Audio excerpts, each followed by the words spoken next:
नमस्कार, मैं doctor Devendra Singh MBBS MD consultant physician Medline hospital में कार्य करता हूं और मैं आज आपको प्लेटलेट्स के ऊपर बताना चाहता हूं। आजकल हमारे समाज में ये फैला हुआ है कि डेंगू की प्लेटलेट कम है तो उसको डेंगू बुखार है।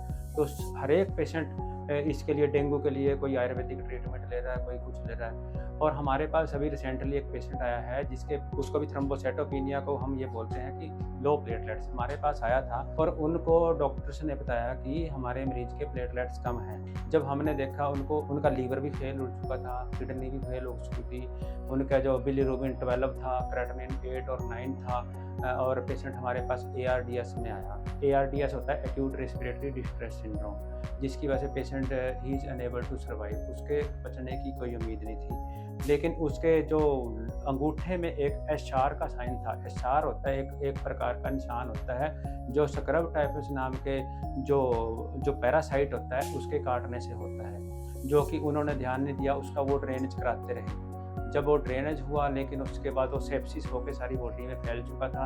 फिर हमने उनका स्क्रब टाइफस नाम का जो ट्रॉपिकल फीवर पैनल होते हैं वो हमने उनका कराया, वो उसमें पॉजिटिव आया।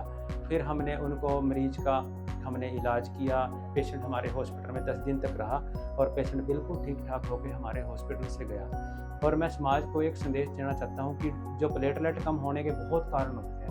ये नहीं सोचना कि पेशेंट को डेंगू फीवर है, उसको स्क्रब टाइफस भी हो सकता है और कई ब्लड डिसऑर्डर होते हैं। अच्छे हॉस्पिटल में जाएं और एक कंसल्टेंट फिजिशियन से को दिखाएं और अपना उचित उपचार कराएं।